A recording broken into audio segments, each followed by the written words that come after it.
We just started out. We were about 6 months up and running and into our first startup.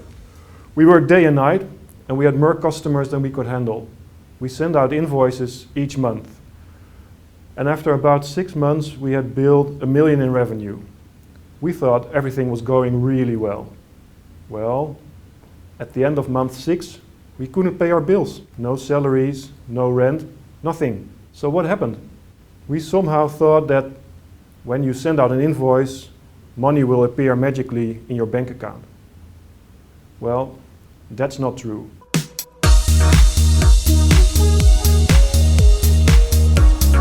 If you don't chase after payment, especially with big customers like government or big corporations, you simply won't get paid.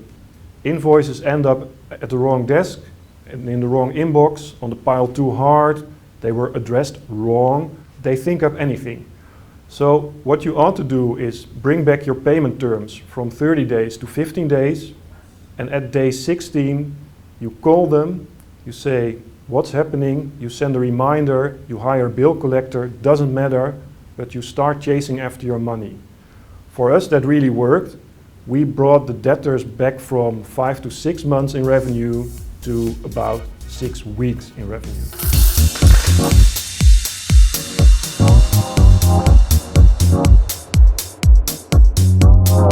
There's an old cliche that says value isn't the same as price. With startups, value actually is the same as price. We wanted to become rich, of course, so we thought 100% margin would be really great. So we sold our product for 100K. Oops, we left a lot of money on the table. We made a mistake, and the mistake was that what it costs to make a product has nothing to do with what it's worth for your customer. This was business to business. That meant that our customers use our product as raw material to make their product. That also meant that we could calculate prices backwards. Our customers sold their product for 500K. The cost to make their product was 200K, excluding the price of our product. A regular profit margin in this industry is about 10% of revenue, or 50K. That meant in total they had 250K in cost, and we could actually ask 250K instead of 150K for our product, which, once we understood this value pricing, we of course immediately did.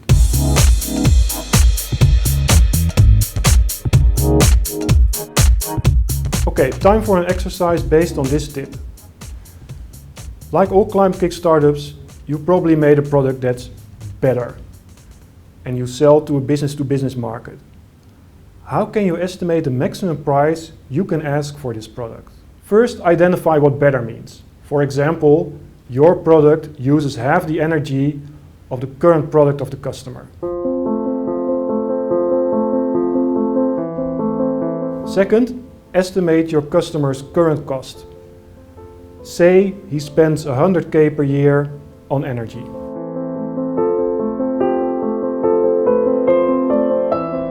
Next, estimate what your customer's cost will become with your product, excluding the price of your product. Let's say his energy bill will become 50K per year. Next, calculate the difference. 100K minus a 50K is 50K in annual savings. Then estimate the life of your product. Let's say it works for 5 years.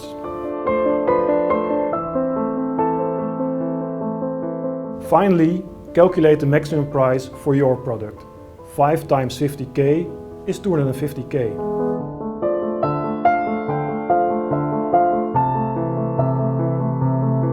So, 250K is your maximum or value price.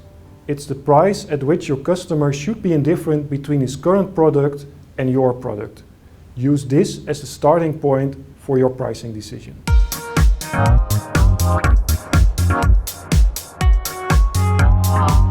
We completely underestimated how long it took to close a sale. Initially we thought it would take about 2 to 3 months. However, again, we were dealing with large corporations and government. So in practice, it took about 6 to 18 months to close a sale. If you know that an average salesperson cost about 80K per year, you can figure out what that did to our working capital. There's actually not a lot you can do about this.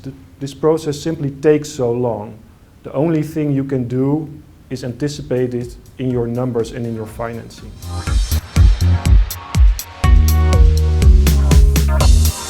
It took us 3 months to make our product. We paid the cost to make our product, the 50K, at the end of month 1, and we received the money for which we sold the product, the 100K, at the end of month 4. So on average, we had 50K outstanding or 50K overdraft in our bank account for a 3-month period. In itself, that's okay as long as you agreed upon that with the bank, but they charge exceedingly high interest rates. Exceedingly high interest payments means less money for us. That's not good. Subsidies were not an option. So, raise equity. Actually, we forgot a really important source of financing, and that's debtors and creditors. Debtors are the people that owe you money, and creditors are the people you owe money to. When we explained our buyers that as a startup, we really wanted to make their painkiller, but couldn't pre-finance everything, they readily agreed to the following terms. Instead of paying everything, so 100% or 100K at delivery, they agreed to 50% or 50K at the time of ordering and 50% or 50K at the time of delivery. That meant that we went from negative working capital to 0 working capital in one easy phone call. Nice, huh? Additionally, we explained our suppliers that as a startup, we were really strapped for cash, but we could deliver a lot of business in the future if they were willing to extend their payment terms from 30 days to 90 days, which they did. That meant we went from 0 working capital to positive working capital. So sum total, we went from negative working capital to positive working capital with 2 phone calls, from ridiculously high interest rates to free money. I never understood demo days.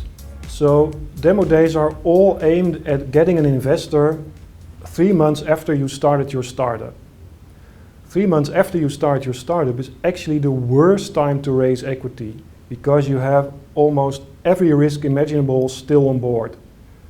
The more risks you have, the more expensive the money will be that you attract. The more expensive your money will be, the more you will dilute your share of the eventual pie. What you should do is keep your burn rate or the money you spend monthly as low as possible until you've achieved product market fit, until you got those first customers. Then you really de-risk your startup, and because you de-risked it, money will be much cheaper. You will keep a larger slice of the pie and you will end up much richer.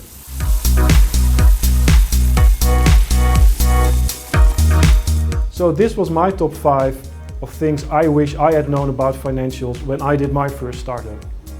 I hope you learned something, and I sure am curious what your top 5 will be once you're up and running. I wish you the best of luck.